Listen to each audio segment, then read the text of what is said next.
Salut tout le monde, j'espère que vous allez bien. Bienvenue dans cette nouvelle vidéo consacrée aux batteries D de Tesla. Alors jusqu'à présent, nous avons parlé des différentes avancées technologiques autour de cet événement. On a parlé des nouvelles chimies, on a parlé des nouvelles architectures de packs qui va vraiment permettre à cette industrie de passer un cap majeur, permettant une meilleure longévité, une meilleure densité énergétique, une meilleure capacité de production. Et c'est fondamental, une très grosse baisse des coûts. Si ces thèmes vous intéressent, vous pourrez retrouver toutes ces vidéos dans la description ainsi que dans la playlist dédiée aux batteries D. Dans la dernière vidéo, je vous ai présenté mon avis sur les applications immédiates par rapport à cette nouvelle batterie et je vous ai dit qu'à mon avis, Elon Musk va profiter du batterie D pour nous présenter une nouvelle version des packs pour les modèles S et les modèles X. Donc pour étayer ça, je vous avais dit qu'à Fremont est en train d'être mis en place une ligne de production de batteries et également Tesla a reçu à Fremont des machines de l'entreprise sud-coréenne Hanwha qui permettent de travailler sur le contrôle qualité des batteries. Et encore une fois, n'hésitez pas à faire part de vos informations complémentaires si vous en avez en section commentaires.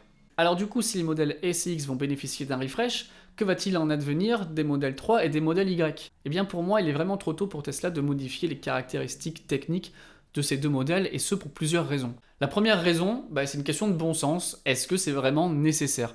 Est-ce que Tesla a une concurrence aujourd'hui et est-ce qu'il est nécessaire pour eux de pousser la limite davantage par rapport aux produits qu'ils ont déjà sur le marché? Pour moi, la réponse est non. C'est vrai que le Tesla Killer, on l'attend toujours, mais apparemment, il n'y a pas de voiture qui soit capable aujourd'hui d'avoir une vraie compétition par rapport à la modèle 3 et encore moins par rapport à la modèle Y. Alors pour rappel, la Model 3 s'est classée numéro 1 des ventes toutes voitures confondues lors du premier semestre en Californie. Et on voit aussi qu'en Europe, elle est en train de grignoter petit à petit les parts de marché. Elle a été première en Suisse, a été première au Royaume-Uni, même comparée au modèle thermique. Le deuxième point est plus pragmatique. Est-ce que Tesla est capable aujourd'hui de produire l'équivalent de 500 000 packs pour les S, X, 3 et Y combinés?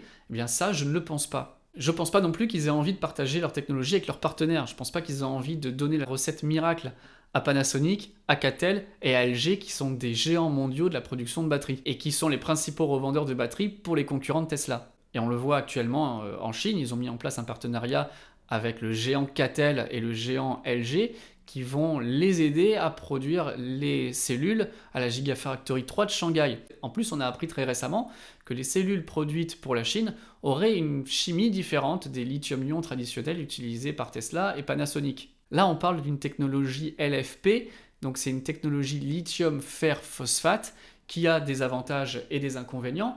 Les avantages, c'est que ça coûte beaucoup moins cher à fabriquer. L'inconvénient, c'est que ces batteries ont une densité énergétique qui est moindre que les batteries qui sont produites par Panasonic. Alors au scandale, les modèles produits en Chine auraient une moins bonne autonomie que les modèles produits aux États-Unis. Eh bien pas vraiment, et c'est ce dont on a parlé dans la précédente vidéo avec la technologie Cell to Pack. On a vu que grâce à ça, il est possible de pouvoir gagner quelques pourcentages d'efficience énergétique supplémentaires, et c'est certainement vers ça que vont se tourner Tesla, Catel et LG pour compenser ces batteries. L'autre avantage des batteries LFP est qu'elles sont sans cobalt. Le cobalt, je vous le rappelle, c'est un matériau qui coûte excessivement cher et qui est aussi très controversé sur le plan environnemental et social. On a des articles publiés dans Electrek, Clean Technica et Inside EV qui nous expliquent ce partenariat entre Tesla, LG et Catel. Et donc on en apprend plus aussi sur ces technologies de batterie qui vont être utilisées par Tesla dans l'usine de Shanghai. Et du coup, je vois vraiment mal Tesla mettre de côté le marché chinois avec une technologie de batterie qui serait considérée comme inférieure. Ça ne veut pas dire qu'il n'y aura pas d'évolution dans ces modèles. Je pense vraiment qu'il va y avoir cette mise en place de cette nouvelle technologie de Cell to Pack qui va permettre énormément de choses. Et ça, on va en parler tout de suite. La technologie Cell to Pack permet, si je veux donner une image, d'enlever un emballage qui ne sert à rien et qui est vraiment très coûteux et qui ralentit le processus de production dans les batteries. D'après Elon Musk, et c'est ce dont on parlait dans la précédente vidéo, les modules n'ont plus lieu d'être aujourd'hui. Aujourd'hui, ils ralentissent la production, ils la complexifient, et donc en les supprimant, on gagnerait du temps, on gagnerait de l'argent, et on gagnerait en densité énergétique. Donc du coup, se posent trois options.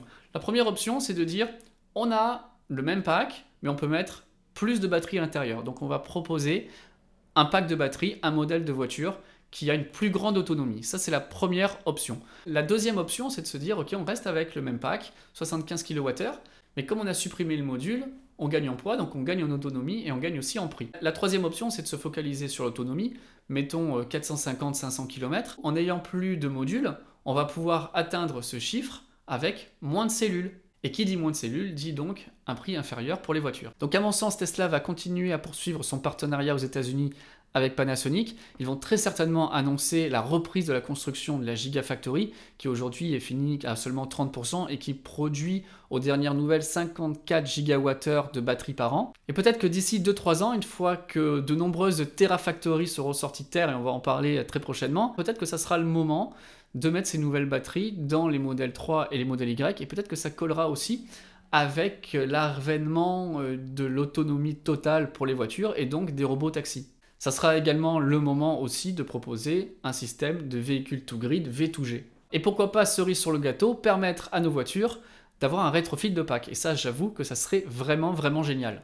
Alors du coup, s'il faut attendre 2-3 ans pour pouvoir avoir ces nouvelles technologies dans les modèles 3 et les modèles Y, eh bien, qu'est-ce qui va advenir de ces nouvelles batteries révolutionnaires? Eh bien pour le savoir, on va en parler dans la prochaine vidéo. Et vous verrez qu'à mon avis, Tesla a vraiment des produits qui sont plus en adéquation avec ces nouvelles batteries.